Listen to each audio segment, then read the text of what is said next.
Have you ever stopped and thought about how we talk about houses these days? We say they perform well or have good returns. It's kind of weird, right? Well, today we're going to dig into this massive shift, the story of how the places we live turned into financial assets. Let's dive in.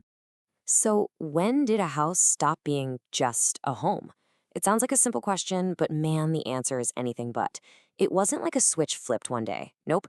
It was more of a slow burn, a creeping change in how we all think about it. And you can actually see the evidence in the words we use all the time. Yeah, this quote just hits the nail on the head, doesn't it? None of that language is really about homes. It's about return. It's about investment. It's about profit.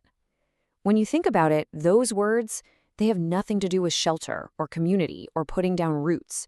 They tell you everything you need to know about how much our values have shifted.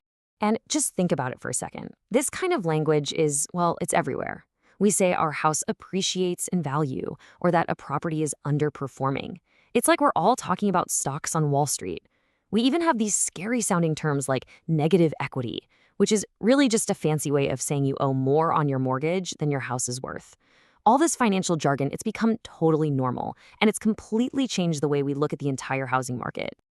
Okay, so this whole shift in language, that's our first big clue in this whole mystery. It tells us that how we talk about housing reveals how we think about it. So let's follow that trail and see where it takes us. And this new way of thinking, it creates this really bizarre situation, a total contradiction. On one hand, you turn on the news and hear house prices are up, and it's celebrated like it's amazing news for the economy. But for millions of people, especially the next generation, that exact same headline means that their dream of owning a home just got a little bit harder, a little further out of reach. It's good news and bad news at the exact same time.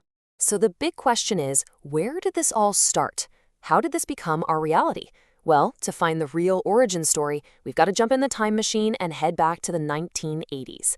That's when a huge policy pivot kicked everything off. Okay, so here's the play-by-play. In the early 80s, a policy called Right to Buy was rolled out. It basically let tenants buy their council homes, usually for a pretty steep discount. And a lot of people did. Over time, something like 2 million homes moved from public to private ownership. But, and this is the absolute kicker, the councils were mostly blocked from using the cash they made from those sales to build new homes. So they sold off their stock, but couldn't replace it. And to really get your head around just how massive this change was, look at this. After the war, councils in the UK were building over 100,000 homes a year. 100,000. That was just normal. That was the baseline. Now, fast forward to the 2000s. That number, it had completely collapsed. We're talking fewer than 3,000 homes a year. I mean, that's not just a drop, it's a free fall. The takeaway is simple. We sold off a ton of public housing and then just stopped replacing it. So what you end up with is this huge, ever-widening gap. On one side, you have millions of homes being sold off. On the other, a tiny, tiny trickle of new ones being built. This created a massive void in the housing market, a vacuum that something was bound to fill. And a gap like that in the housing supply doesn't just, disappear. It sent these huge ripple effects through the whole system, and it ended up totally reshaping the new rental landscape. So you saw the public rental sector shrink. A lot. And for a little while, homeownership was actually on the rise. It peaked around the early 2000s, and then it started to fall. So what grew to fill that void left by public housing? You guessed it, the private rental sector. It just exploded. At the same time, the whole game changed for social housing providers. See, in the old days, councils owned the homes outright. They answered to voters, and their main goal was pretty simple: provide a public good. But the new model, that's run by housing associations, and they're in a tougher spot. They have to balance their social purpose with answering to lenders and investors. They're trying to deliver both social and financial returns. And that, right there, creates a whole different set of pressures and incentives. And this is where the story gets really weird, kind of counterintuitive. We ended up with a system where, believe it or not, waiting, doing nothing, can actually be more profitable than building something new. Right? Because in this new system, homes started to earn money just by existing. Their value goes up without anyone lifting a finger. You don't have to build anything or improve anything. Waiting itself is rewarded. Just holding onto the property and watching its value climb became a legitimate central economic strategy. This whole thing really boils down to a basic economic concept, the logic of scarcity. It's simple, right? When the supply of something that people desperately want is limited, its price goes up. So, if you apply that to housing, not building more homes can actually be a strategy, conscious or not, to increase the value of all the existing ones. Okay, so let's just quickly recap how we got here. It's like a chain reaction. Step 1, public homes are sold off. Step 2, they're not replaced because of restrictions. 3, the private and rental sectors rush in to fill that gap. 4, housing's main job shifts from shelter to being a primary investment vehicle.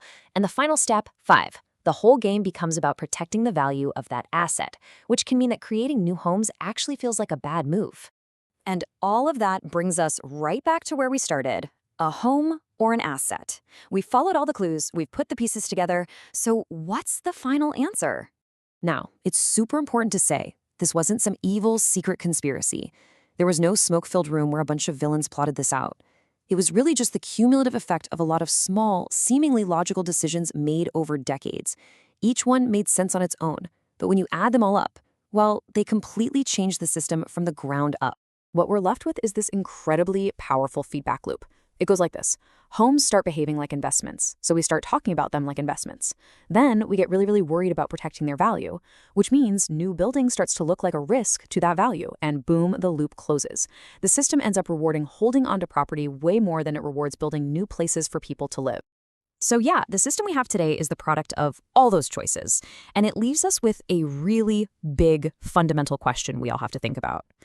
If we keep going down this road, if we keep rewarding housing for behaving like an investment, what happens to our idea of home along the way? What's left of it?